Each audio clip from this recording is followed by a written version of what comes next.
Well, hello there, Internet. My name is Kyle. I've been an online reseller for the past 13 years. I'm also a human, and I've been reselling, flipping stuff that I found out in the wilds of thrift stores and garage sales and flea markets, estate sales, liquidation pallets, storage unit auctions, and also old ladies' attics. So it started out as a side hustle, just working out of a little corner in my living room 13 years ago, has slowly evolved into my primary source of income, especially the last 5 or 6 years. And over the course of this time, I have sold many tens of thousands of items for a grand total of just over $13. And I've learned an incredible amount through all the mistakes that I've made over the years. I took some losses and I'm always still learning, of course. But most importantly, I've managed to take this one small side gig and managed to turn it into this reselling empire, which has given me a source of incredible financial and personal freedom and also a lot of fun. I'm sharing with you 10-ish pieces of advice, tips and tricks, or just things that maybe that I wish I knew when I first started reselling. Basically, I'm sharing what has helped me to take my personal and business life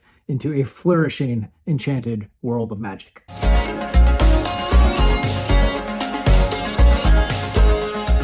These are in no particular order. Emotions don't determine the value. Take your emotions out of reselling. Let the data determine what you buy and sell, not your emotions. Just because I adore, value, love, cherish my Frodo plushie and my Lord of the Rings bookmark doesn't mean that somebody actually will give me $1 for it. And then on the other side of things, just because I think a big purple Barney the dinosaur costume on Halloween is a disaster waiting to happen doesn't mean that it is worth nothing. I would never think it would be worth $100, but here we are. You make money when you purchase something. Now, I know that sounds contradictory because you don't actually make the money until it hits your bank account and then dwindles down into your fancy pockets. What I'm saying is that the most important part of your transaction in selling an item is when you buy it, the price that you buy it for. Because most things depreciate in value over time. Not all things, of course, but most things. And obviously you want to purchase things for as little as possible because what that does is it opens up options for you at the end of the day. When you're out there and you're trying to sell it through negotiations or best offers, or suddenly the market becomes overly saturated, or maybe these items just sit around too long and you just have to move it at a certain point. If you've spent too much on it, you have very little wiggle room to actually profit on these items. So it's so important to really consider and try to get as low price and negotiate whenever you can. Diversify, and I'm talking about the diversification of the products that you buy and where you sell it. Multiple platforms. I encourage all people to sell on more platforms and sell more products. Not that that's imperative. There are a lot of people out there that find a lot of success just selling used clothing or just video games or just vintage postcards maybe, or antiques. Some people just like to do antiques. There are so many different categories, and there are so many, again, going back to my last point, there's no one right or wrong way. I just happen to really encourage people to diversify. I'm a sell-all seller, meaning basically if it makes me profit and I enjoy selling those items, then I'm going to sell it. I sell things, household goods, electronics, video games, clothing, all sorts of stuff that is generally like house goods. I don't do too many antiques because I don't enjoy it, but I also sell and dabble in some sports cards or some shoes. It doesn't really matter. When I go out to a thrift store, I'm looking at all the aisles. Or if I go out to a garage sale, I'm looking at all the tables. Now, personally, I sell mostly on eBay. It's my favorite place to sell, but I also sell on Amazon. I sell on Mercari. I've sold a little bit on Whatnot. I sell at flea markets. I even sell stuff at consignment shops. If it makes me money and I find success in doing it, then count me in. And I sell different products in different places. That's the thing. eBay is my go-to, and then all these other places are for if I can capitalize or it might make me more money, or it's just more convenient or comfortable.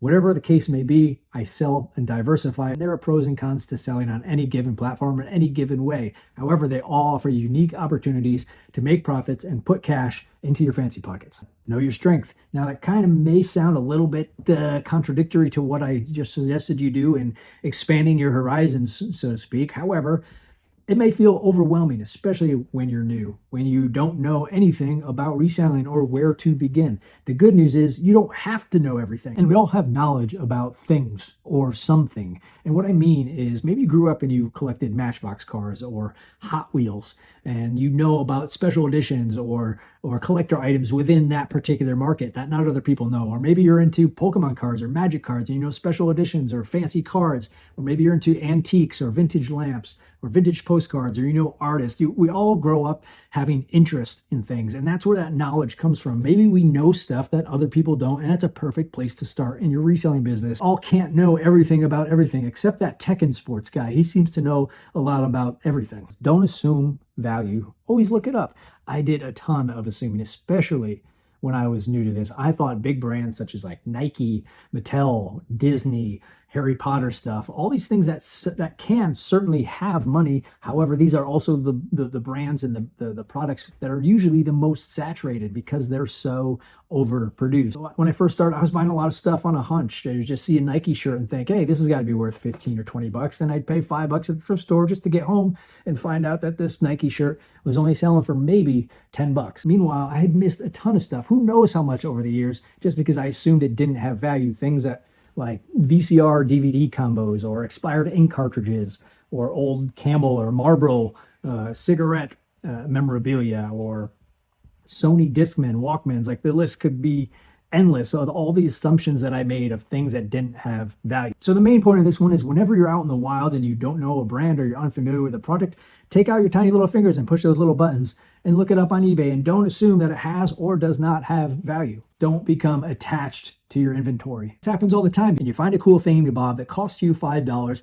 and it's selling for 50 bucks on eBay. So you buy it, you go home, you list it, and you're waiting for somebody to buy that item. So you cha-ching and cash in on this absolutely wonderful profit margin item. However, the item just happens to sit for who knows what reason. It's sitting, and you're strict on that $50 price because that's what you know that people were previously buying it for, and maybe some offers came in. Maybe they offered you $30 or $35 or $38 and you declined them all because there's just no way you're selling this for less than 50 bucks because that's the deal you made when you bought it. And then suddenly maybe it's a year later and the item isn't even wanted by anybody else, or maybe it's selling for 25 bucks. And over the years, thankfully, I have learned the lesson that sometimes I just have to let things go. Those fast nickels are worth more than the slow dimes in the long run. The quicker I can take these profits and roll them into new inventory and repeating that process, the quicker that I can make money and the more iced coffee I can enjoy. And we're in the home stretch here, folks. Don't wait to start. And I think this actually applies again outside of reselling. This is a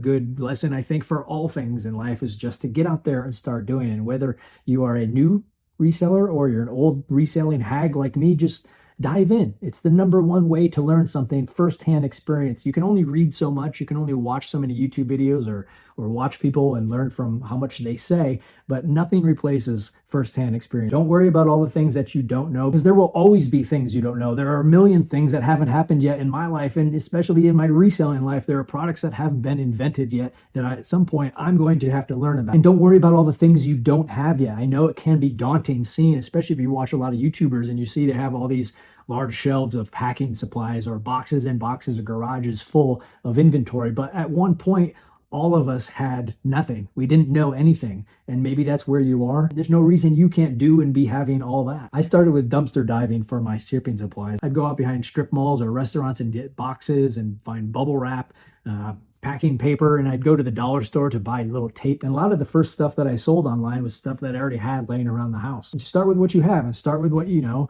and build from there. Consistency. And consistency is something that is thrown around because it is vital in basically anything that we're trying to pursue or find success in, no matter what it is in life. It requires the consistency of hard work. In terms of reselling, consistency, what that means to me is consistently going out there and finding things to buy, consistently listing those things on a daily basis, or taking some sort of actions on the platforms that you're selling on, some sort of action. Algorithms on these sites reward activity. Consistency also comes in other forms in this business, like learning and finding new brands and products to sell. We always have to be learning about new stuff. Consistency, like I said, it's magic. Try to do it. ABS. It's an acronym for Always Be Sourcing. I actually almost named this YouTube channel after that, Always Be Sourcing. And maybe I'm talking to myself here, but my life has once you become a reseller, life doesn't go back to normal. It's like when you see your first ghost or have your first kiss, just life changes after that point. Because no matter where I go, I see merchandise. When I'm at birthday parties or family events, holidays, funerals, I'm always looking for things that I can sell, stuff that has value. I think it might be a sickness. Go to YouTube University. Outside of firsthand experience, which we just talked about, the best way to learn this reselling business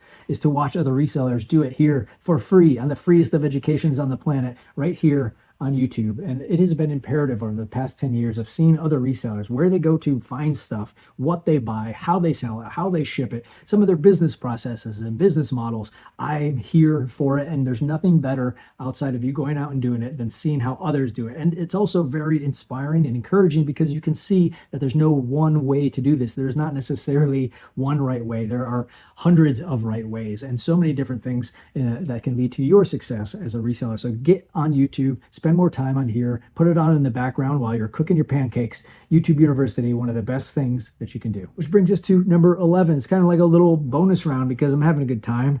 Maybe I'm talking to myself. Maybe everybody has left this video by now, but the point of number 11 is to make mistakes. Suck. Fail at this stuff. Make mistakes. You cannot get better without failing. It's just part of the process to suck at things. You have to expect to suck at them, because if you're not willing to suck, then you're not willing to learn and get better at them. You have to be able to let yourself fail, look like a fool at this stuff, make dumb mistakes, and learn from them. That is part of the process. There's no progress without struggle. And that is the point for number 11, this reselling business. You're going to lose a few bucks now and again. You're going to ship the wrong items to people. I have done that. I still do that. You're going to lose items. You're going to make so many different kinds of mistakes. You're going to go through some things that aren't your fault, like fraudulent situations or purchases or sales. You're going to experience a lot of things that just suck, that you're going to be mad at, and you're going to feel like this sucks. I don't want to do it anymore. And when you continue to do it at those points, that's where the success comes from. When you continue to do things that are hard, that's how you win. So I hope these were informative and helped some folks out there, and I appreciate you guys watching, and I'm looking forward to seeing you guys out in the wild.